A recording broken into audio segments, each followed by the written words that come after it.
Mademoiselle, monsieur, bonsoir et bienvenue dans notre magazine Il était une fois. Merci d'être avec nous. Ce soir, il était une fois rencontrer la différence. Et pour en parler, je suis heureux d'accueillir le professeur Jean-Michel Longnot. Bonsoir. Bonsoir. Et merci d'avoir accepté notre invitation. Alors, vous êtes professeur de philosophie à l'université de Namur. Peut-être d'un point de vue philosophique, comment définissons-nous la différence ? Souvent, on l'associe à l'altérité, donc c'est-à-dire le fait qu'une personne soit me remette en question, sorte de mes connaissances, de ce que je sais, enfin, quelqu'un qui est différent parce que de fait, il me met en quelque façon en échec par rapport à mes habitudes de pensée, si vous voulez. Donc en gros, la différence est souvent vue quand même comme étant quelque chose de négatif, dans le sens où ça nous met en échec par rapport à nos habitudes ou à ce qu'on attend que l'autre devrait être. Dès qu'on connaît quelqu'un, ou dès qu'on prétend du moins le connaître, en fait, on l'a ramené à soi-même, on l'a comme digéré, si vous voulez. Il est maintenant, et je sais ce qu'il est, il est ce que je sais qu'il est, de façon générale. Donc à ce moment-là, il n'est plus différent, puisque de fait, je l'ai intégré dans mes connaissances. Mais c'est un leurre. C'est un leurre de croire que l'autre n'est plus différent, parce qu'il reste quand même pleinement autre. Alors en fait, c'est ambigu. Ça, à la fois, c'est un leurre, parce que l'autre m'échappe toujours en quelque façon, et il y a toujours une différence qui nous échappe en quelque façon, mais en même temps, nous avons besoin de croire que de fait, nous le connaissons pour pouvoir vivre ensemble sans vivre dans la peur, par exemple. C'est vrai qu'il y a une vision romantique de la différence, et on en est tributaire, où la différence devrait être merveilleuse, elle est enrichissante, ce genre de choses que l'on entend en permanence, une espèce de moralisation de la différence. Mais dans le fond, quand on réfléchit, cette différence qui est enrichissante, ce n'est plus de la différence, c'est ce qui me fait plaisir, c'est ce que j'ai effectivement, comme je le disais tantôt, digéré en quelque façon, c'est ce qui fait partie de mon univers, qui a sa place dans le monde que je vis, et donc c'est une personne qui finalement ne me surprend plus, ne me dérange plus, n'est plus vraiment différente. Donc une vraie différence doit être pensée en dehors de ce romantisme ou de cette moralisation de la belle différence qui est touristique finalement ou pittoresque. Une vraie différence, c'est véritablement ce qui m'échappe. J'ai besoin de croire que je connais effectivement l'autre pour pouvoir vivre avec, mais il n'empêche que c'est ce qui me mettra toujours en échec par quelque côté. Donc c'est dérangeant, si vous voulez, la différence. Et c'est la caractéristique fondamentale. Et toute la question, c'est, me semble-t-il, de savoir, dans le fond, mais comment apprendre à vivre avec quelqu'un qui est dérangeant. Donc de sortir de cette mystification de la différence merveilleuse, pour au contraire nous demander, mais vivre ensemble, c'est vivre de fait avec des personnes que l'on croit connaître, qui nous échappent toujours et qui donc toujours de quelque façon vont nous surprendre, nous déranger, nous ralentir, nous empêcher d'eux, parce qu'elles sont tout simplement différentes. Nous décevoir aussi.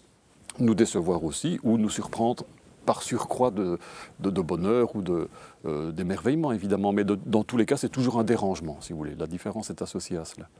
Justement, est-ce qu'on pourrait dire que la différence, quelque part, cette altérité, elle n'est vivable que dans une certaine forme de similarité ?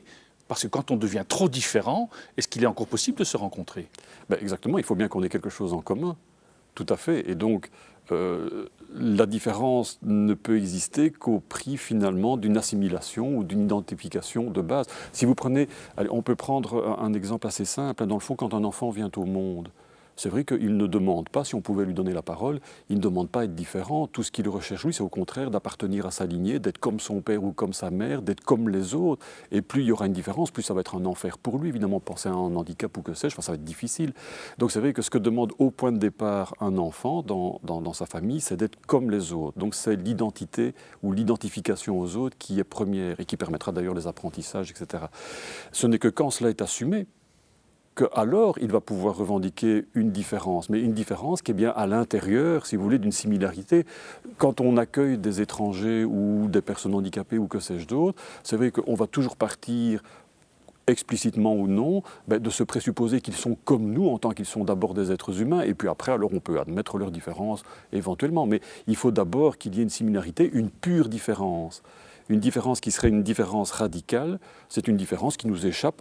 On se retrouverait devant quelqu'un à qui on n'a plus rien à dire, avec qui on n'a même plus un langage commun. Enfin, ce serait tout simplement invivable, effectivement, ou il ne se passerait rien. Dans le meilleur des cas, ce serait l'indifférence à ce moment-là. L'indifférence qui pourrait aller jusqu'à la peur, quand la différence est tellement différente, est-ce que, quelque part, la peur ne peut pas envahir l'être humain ? Bien sûr, donc le fait de ne pas connaître l'autre, donc de n'avoir aucun terrain commun avec lui, finalement, fait de l'autre un étranger ou un être différent, un autre, qui nous met, je le disais tout à l'heure, en échec, qui nous piège, qui fait qu'on ne sait pas à quoi s'attendre. Dans le monde du handicap, c'est particulièrement vrai, hein. Donc quand on découvre ce monde-là pour la première fois, beaucoup de personnes qui en parlent disent c'est vrai qu'on se retrouve devant des gens, mais on ne sait pas à quoi s'attendre. Est-ce qu'il va partir? Est-ce qu'il va me parler? S'il va me parler, est-ce que je vais le comprendre? Et c'est la peur qui souvent est le premier sentiment qui apparaît, ou lié à la peur, parfois la violence, hein, donc le rejet alors de l'autre, etc.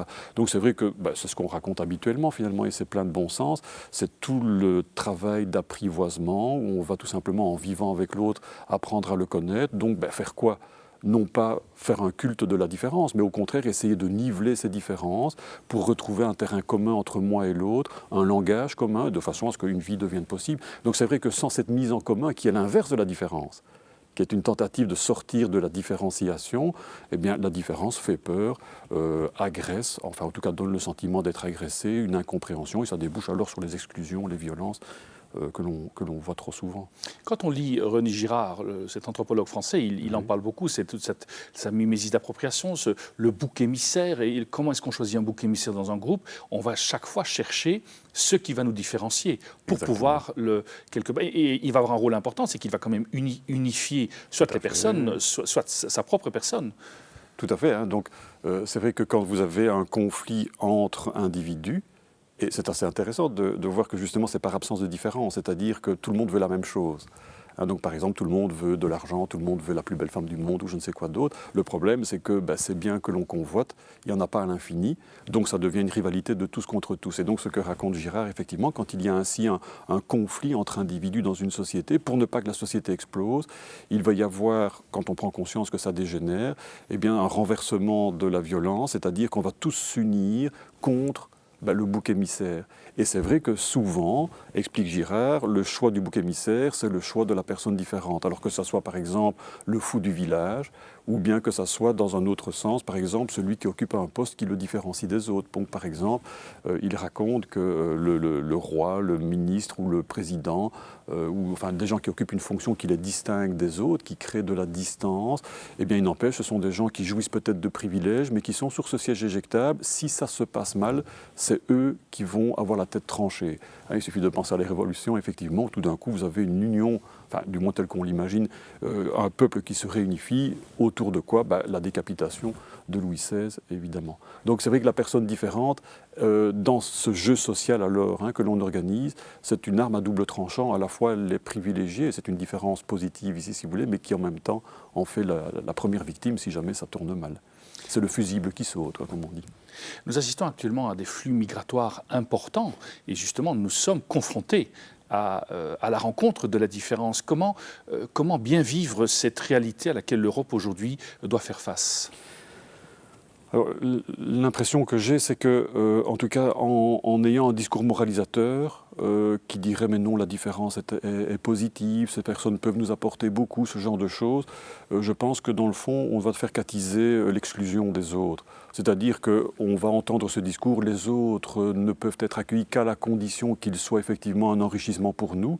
Mais il n'empêche qu'en attendant, c'est vrai que ce sont des personnes qui dérangent, qui viennent occuper des places qu'on ne peut plus occuper, qui ont des rythmes de vie qui ne sont pas les nôtres, qui demandent de l'attention, ce genre de choses. Et donc plus on me persuade que ça doit être enrichissant, et plus je me retrouve en réalité devant des situations où je ne connais pas, où je ne sais pas quoi faire, et plus vous avez un grand écart, et plus évidemment on va rejeter en tout cas tous ceux qui finalement sont dérangeants, en prétextant que oui, on veut bien accueillir lesquels, ceux uniquement qu'on me dit qu'ils doivent être enrichissants pour nous, mais tous les autres évidemment non. Donc la première chose, c'est de sortir du discours moralisateur qui est en fait un discours excluant par rapport à tous ceux qui ne rentrent pas dans la morale telle qu'on nous la présente ou dans ce que doit être l'autre tel qu'on nous le présente évidemment. Et puis un deuxième point, je pense aussi, pour éviter finalement de la violence, c'est de permettre la colère ou l'expression des peurs. De ne pas dire « Ah non, c'est pas bien si vous avez peur, vous êtes un méchant, etc. » Mais c'est que tout cela puisse s'exprimer tout simplement parce qu'effectivement, ce sont des gens qui ont réellement peur et ils ont bien raison d'avoir peur. Pour quelle raison au moins? Mais parce qu'ils ne connaissent pas la personne qui est en face d'eux. Et donc, au moins de partir de là. Et puis le reste, quand on permet l'expression, plutôt que d'obliger les gens à la taire, à la couver, de façon à ce que ça explose alors de manière beaucoup plus dramatique, quand on permet l'expression, alors il y a une troisième chose qu'il faut faire évidemment, et ça c'est basique, on est presque gêné de le dire, mais c'est d'offrir la possibilité d'aller à la rencontre des gens. Ce n'est que par la connaissance, en vivant avec, qu'on peut voir si oui ou non, finalement, eh bien, nous avons quelque chose en commun, et si oui ou non, finalement, la différence est si terrible que cela. Mais tant qu'on n'a pas vécu avec, tant qu'on n'a que les images à la télé de gens anonymes qu'on ne connaît pas, ben, évidemment, on n'avancera pas. Merci, professeur Jean-Michel Heunéot, d'avoir pris le temps de nous permettre de partir à la rencontre de la différence. Nous arrivons déjà au terme de notre magazine. Merci d'être resté avec nous. Au nom de toute l'équipe qui l'a préparé, il ne me reste qu'à vous souhaiter une excellente soirée et je vous dis à très bientôt.